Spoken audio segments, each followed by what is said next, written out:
এই বয়সে এসেও যে দাদির হাতের খাবার খেতে পারবো এটা তো কল্পনার বাইরে ছিল।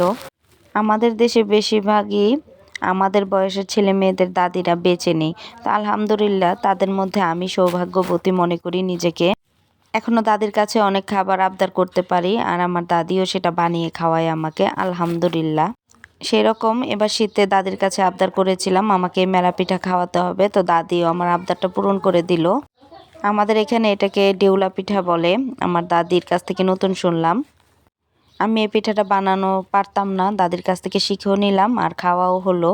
তো প্রথমে দাদি এখানে আতপ চালের গুঁড়ি নিয়ে নিয়েছে, আর গুঁড়িটা ফ্রিজে রাখা যাবে না, ভাঙিয়ে এনে এটা বানাতে হবে, তাহলে পিঠাটা একদম পারফেক্ট হয়। তো প্রথমে গুঁড়ির মধ্যে সামান্য পরিমাণ লবণ দিয়ে দিয়েছে। গুঁড়ির মধ্যে ফুটন্ত গরম পানি দিয়ে যতটুকু কাই করা লাগবে ঠিক সে পরিমাণে পানি দিয়ে গরম অবস্থায় মথে নিয়েছে।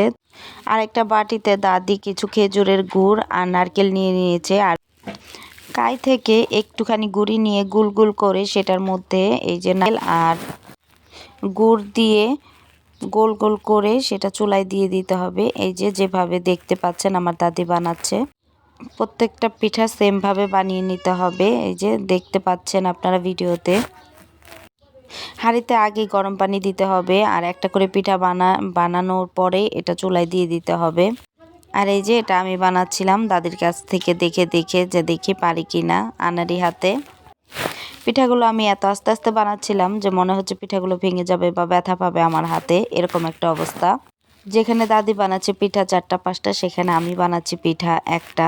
তো যাই হোক, সবাই আমার দাদির জন্য দোয়া করবেন যে দাদি এখনো বেঁচে আছে, আমরা এখনো দাদি নামের মানুষটাকে দাদি বলে ডাকতে পারি। আর এই যে শুধু যে গোল পিঠা হয় তা কিন্তু না, এটা হচ্ছে চন্দ্রপুলির মতো হয়। আর এই যে বানাচ্ছে এগুলো গুড় ছাড়া শুধু শুধু পিঠা, এগুলাকে বলে ছড়রা পিঠা। তো এটাও অনেক ভালো খেতে, এটা চিনি ছাড়া।